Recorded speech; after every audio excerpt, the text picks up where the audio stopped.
So I've got 4 of these. Let's talk about a Bible translation we don't see around YouTube that much. You might have remembered a few months back where I was going to start a new series called My Sunday Bible, and I was going to grab a different Bible out of my stacks and bring it every single morning to Sunday where my wife and I attend worship, since I'm not currently serving a local church. And I grabbed this Bible, it's a New Jerusalem Bible. I grabbed it one week and brought it, and I was going to make a video that afternoon about it, and I didn't make the video. And the next Sunday I realized I kind of want to bring this Bible back with me, and that's gone on for over a month now. So I decided to do a deeper dive into the Jerusalem Bible and the New Jerusalem Bible translations, and that's what we're talking about today. Hey, I'm Chad Brooks. I make videos about the Bible, the spiritual life, and the everyday life of a pastor. I also write weekly emails about my own theological reflection as I go through Scripture. If you want to subscribe to those, you can do so down in the description below. And now it's time for a history lesson, because there is some history behind this translation, and I think the history is really, really interesting, and it's one of the reasons I have been fascinated with this translation for going back 20 years now. So in 1943, like middle of the World War, Pope Pius XII made the decision and put forth what's called an encyclical, where he was calling for the Roman Catholic Church to do a new translation of Scripture, not based on the Latin Vulgate, which at this point in time was, hundreds and hundreds of years old, but to be based off of Hebrew and Greek documents that the modern world had been translating Scripture for at that point in time for a couple of hundred years. This was a really, really big deal, but it took a while for it to begin going. In 1856, there was a French translation of the Bible done from the Hebrew and the Greek manuscripts that was called, I'm going to butcher this, I took French for a year in high school and I made a D in it, but La Bible de Jerusalem. Now, this was the French Bible that was translated from the Greek and the Hebrew, and it formed the basis for the Jerusalem Bible, which didn't get translated to English until 1966. Now, a couple of things are interesting about this translation. One, there are a lot of people who question how much translation actually went between the Hebrew and the Greek into English. If you look on the internet, there's varying discussions where a lot of people are pretty much accusing the people of translating the French translation into English with some revisions and maybe a little bit of Greek and Hebrew work going on there. Also, interesting note, J.R.R. Tolkien, who wrote The Lord of the Rings, The Hobbit, all of that, was supposed to be one of the original translators for this Bible. He did a full translation of the book of Jonah, which was not used whatsoever, maybe 2 verses of the whole book. I'm trying to get a copy of his translation of Jonah right now. If I do that, I might make an interesting video about that. But this came out in 1966, and it was the official English translation for the Roman Catholic Church outside of the United States. There's another Bible called the New American Bible that pretty much does that. But the Jerusalem Bible, it's beautiful. I found one in seminary. I used it back then. It's rad. I liked it a lot. And then fast forward later in 1985, the whole full version of the New Jerusalem Bible came out. Now, this wasn't just a revision or some sort of an update. This was a full out English translation from the Greek and the Hebrew documents that were available in the 1970s. And what's interesting is this is also post Dead Sea Scrolls in 1947. So those scholars had access to the Dead Sea Scrolls as well. They also elected to not use the Septuagint, which is the LXX. Might have to do another video on the Septuagint later on, but they use the Masoretic text. And so at this point in time, you see these scholars like fully following the same pathway that Protestant Bible translators were using. And the New Jerusalem Bible, I love it. I'm stoked. It's an awesome translation. It has style. It has a lot of style. And one of the reasons that I think it has style is, and this differentiates itself from what I can understand, I don't think there's any Protestant translation that did this, but both the Jerusalem Bible and the New Jerusalem Bible were translated with the idea of the public corporate liturgy in mind. So this translation was also done thinking of how people are going to say these things and hear these things and believe these things and put these things in their heart as they're using them in the public liturgy of the Roman Catholic Church. And if you're not used to a high liturgy tradition like the Episcopal Church, the Catholic Church, there is a bunch of Scripture. There's a lot of Scripture that's used every single time any service happens when they're using formal liturgy. In the Jerusalem Bible and New Jerusalem Bible were translated with that spoken by a group of people in mind. And in 2019, there was an updated version of the Bible. It's called the Revised New Jerusalem. I don't have one of those. I've never seen one of those. I'm not going to cover that in this video, but you see this, massive, huge 2019 update. And one of the only criticisms I found, people have kind of gone off, is that they're complaining that the Revised New Jerusalem Bible is using too much gender-inclusive words, which we're going to get to in a second and see how other translations might handle those exact same things. Now, you might be saying, Chad, why do you find this so interesting? You're a Protestant. Yes, I am. I'm a United Methodist elder. I have a pretty conservative view of Scripture. I'm a weird Methodist. But if you've been around my videos before, like Episcopal Daily Common Prayer, and I've not been scared to kind of shy away from more ecumenical expressions of Christianity. I love the church fathers. I do the whole church history thing. I'm a really weird Protestant, not just a weird Methodist. But this is why I'm just interested in this translation and why I like this translation. The first thing is it's a Roman Catholic translation, so you're going to have those deuterocanonical books, those apocryphal books in there.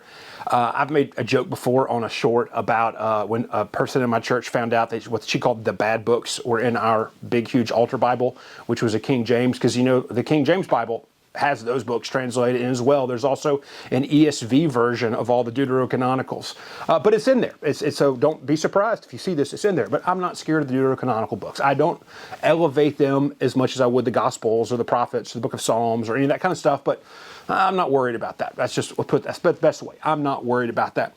The second thing is it's just different.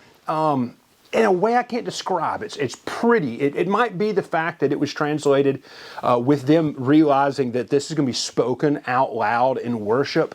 It has this elegant flow to it. I think that, I kind of like to think that the whole Hebrew, Greek to French to English of the Jerusalem Bible just kind of makes it fancy. I just feel kind of fancy sometimes when I read it. That's cool. But it's interesting also to read a Bible that was translated without some of the big, huge Protestant emphases in mind. I'm always curious to if there is some sort of a pathway or a bias maybe inside of Bible translations. That's one of the reasons I love the New Living Translation, and I have no problem using the old school NIV translation, the 84 or the 2011 for my own personal reading, because I know those are very, very widely translated Bibles with people from a variety of theological backgrounds, especially the New Living Translation has a lot of Catholics and Orthodox folks. I mean, it's big. So you don't see, there's a level of curious Protestant bias, and I'm going to show that in a little bit of how that sometimes just doesn't show up. I want to see the pure side of the text. I'm not necessarily interested in, is this hyper literal, or is this thought for thought, or is this even a wider side out there? I want to know, what is the Scripture supposed to be speaking to us? And so that's a curious part of it. And then 5, the last one, there's just that kind of cool liturgical corporate thing that's there. So those are the reasons I'm curious about it. I'm not switching to this translation.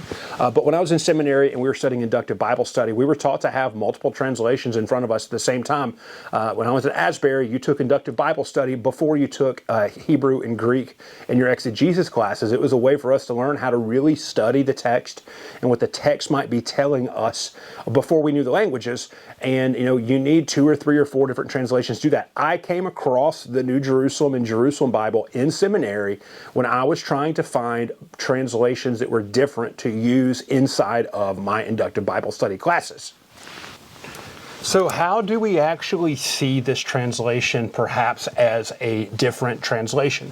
Now, I've did some internet research and that kind of thing, and the only thing that I can really find that's a major translation difference between the Jerusalem Bible and the New Jerusalem Bible that, kind of sticks out is the fact that the Jerusalem Bible really wants to render God's name as Yahweh. So it's going to be there in the text.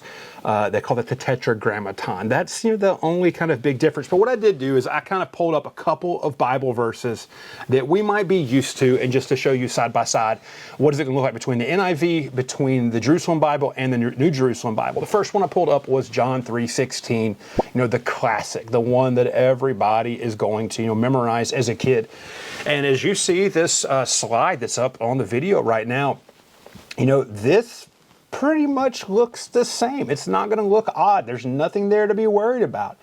There's some I'll call them beauty differences maybe. that's going on.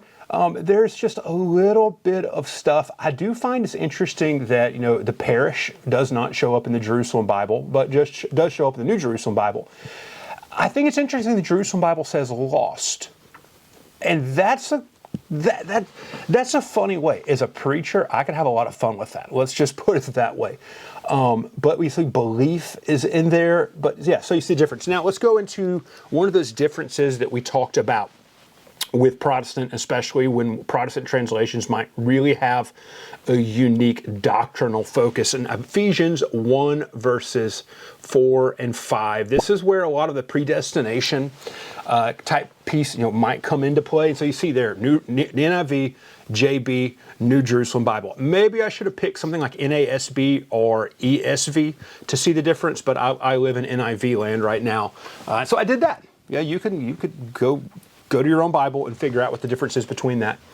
But you see a couple of things, and you see how, honestly, the NIV and the New Jerusalem Bible, this is where I feel like a lot of the modern textual criticism and the idea that this was actually a translation between the Greek and the Hebrew into English, the French equation might have been taken out of play.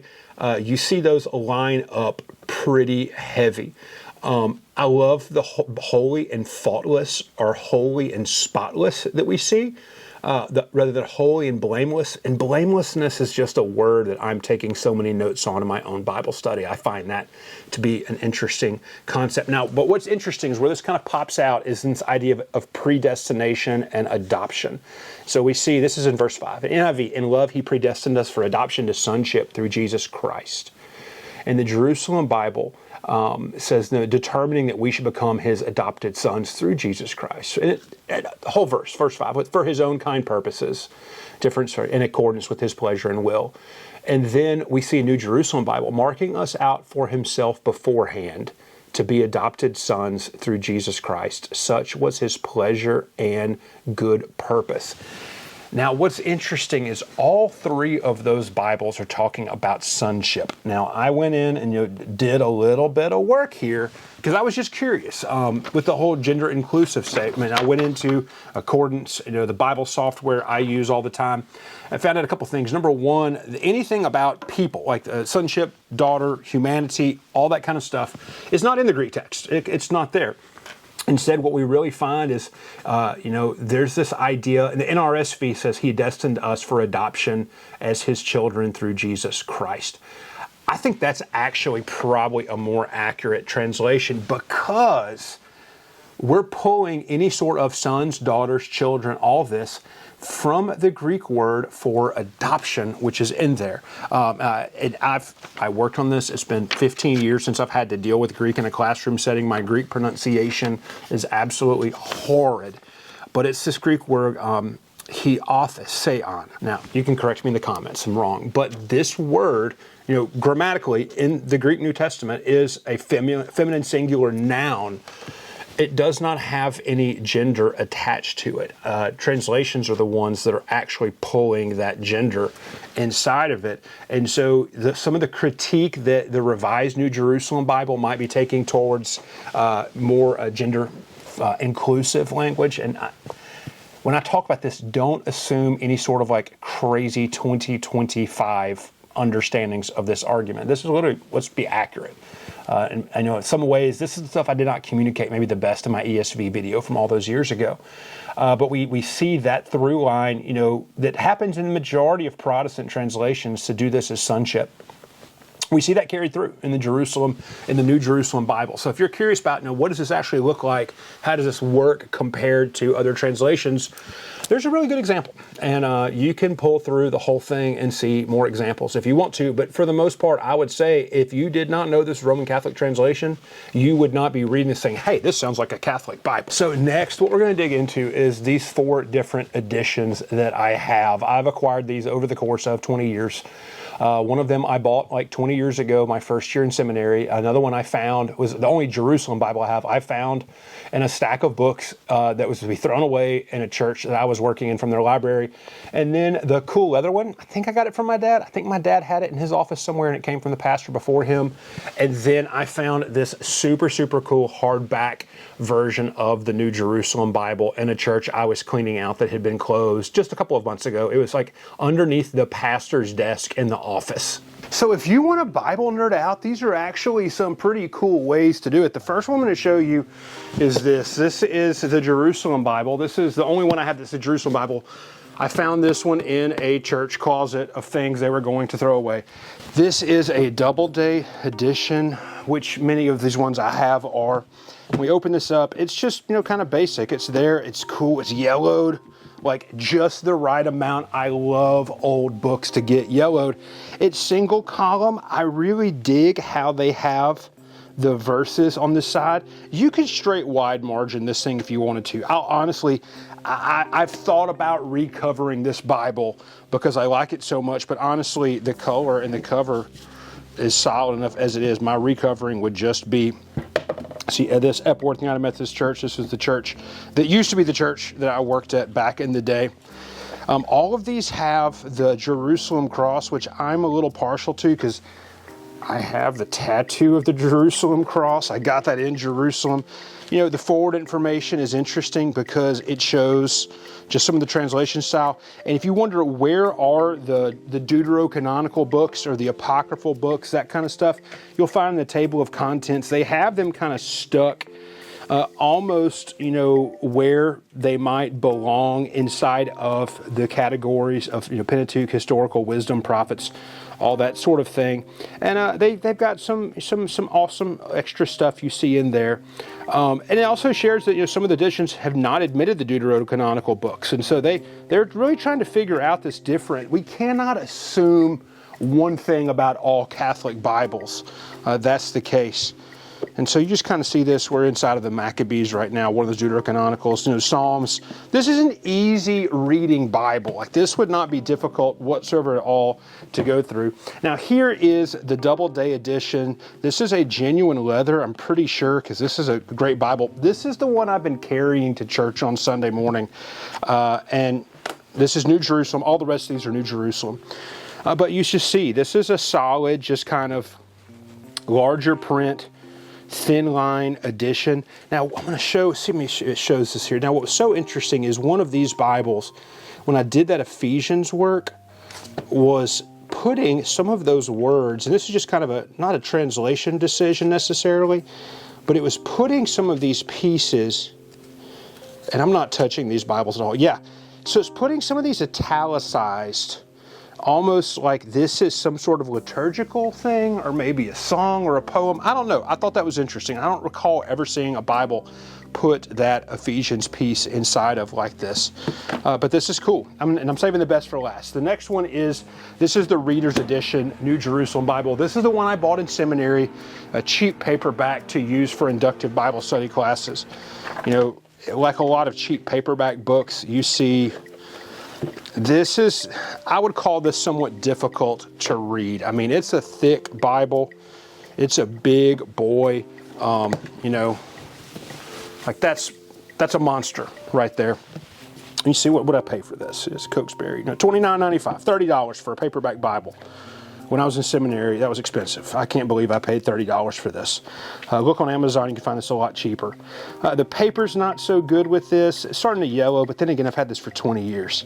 But it's just, if you just kind of want a reference edition of the New Jerusalem Bible, you could find this on Amazon most likely. It'd be a solid option. Now this is the one I cannot wait to show you, just because it's cool, just because it's a fantastic example of why don't people make good hardback Bibles anymore? That drives me crazy. I love a hardback Bible. And so $29.95, the price tag on this thing. It comes in a bad boy, big, huge slip case with some stuff on the back of it, big old thing. It's a Doubleday as well. All of these are Doubledays. I just checked. All of them are Doubledays. I thought one of them wasn't. So you pull this guy out, you see a really rock solid. Let's compare these two size-wise. So the Jerusalem Bible next to the New Jerusalem Bible. This was a reader's edition. I imagine this one is probably more of a higher end hardback Bible. People, please make sweet hardbacks again. You know, giant Jerusalem cross on the front of it. I love it. And this is what I was stoked to show you. So when they did the New Jerusalem Bible, they did an edition with a lot of notes and a lot of cross references. And this is one of those editions. So you see the cross reference in there a little bit. And then you see, they're tiny, y'all. I mean, this is small. I'd have to put my glasses on to see this. But you see, it's not a study Bible necessary, and they're keeping it on one side of the page, but these are translators' explanation notes. And so this is a really different, and especially for wisdom, this is a deuterocanonical book. So you see the work that they're doing inside of these books that, as a Protestant, we might not be the most familiar with. And so this is just a beautiful, super cool edition of the New Jerusalem Bible. And I like this format. If you think this format's interesting, the idea of, kind of heavier translator notes, not so much study Bible notes, just on one side of the page, say something about that in the comments, because I think that is pretty rad. I'm digging the fact that they're letting this separation between books. They're giving you a really solid introduction. I mean, look at this right here. That's a massive introduction for a Bible. And then you have all these notes again. This is just so cool. Let's check out, the end papers back here are rad. Let's see how, okay, so our map situation is nice. I like, this is a thing I've been thinking about a lot lately. I like to see maps of the difference in Jerusalem in Old Testament and New Testament. I kind of have a thing about Jerusalem right now. So you see there's solid maps. This larger map of Palestine in the New Testament. I had an interesting comment on the channel about Palestine on a video about Bible maps and then the cradle of Christianity. I might even make a video about that comment, but it was about why somebody said Palestine in a Bible atlas. But this thing is a treasure. This is a cool Bible. Hardbacks forever. Let's keep them there. I might need to make stickers about hardback Bibles because they are so cool. But that's the 4 different editions of the New Jerusalem that I have in my stacks. So that's it. This somewhat deep dive into the Jerusalem Bible, the New Jerusalem Bible, and also it's a lot of conversation about translations and how we handle and think about translations. So do me a favor, if you like videos like this, drop it down in the comments. Like say, hey Chad, we kind of like this approach to understanding the history of some translations and the way those worked out. Make sure to subscribe to the email list. Let's hang out together in the comments. I love the comments, and this is the second time I've talked about the comments. But that's it. I'm Chad. I will see you back in the next video.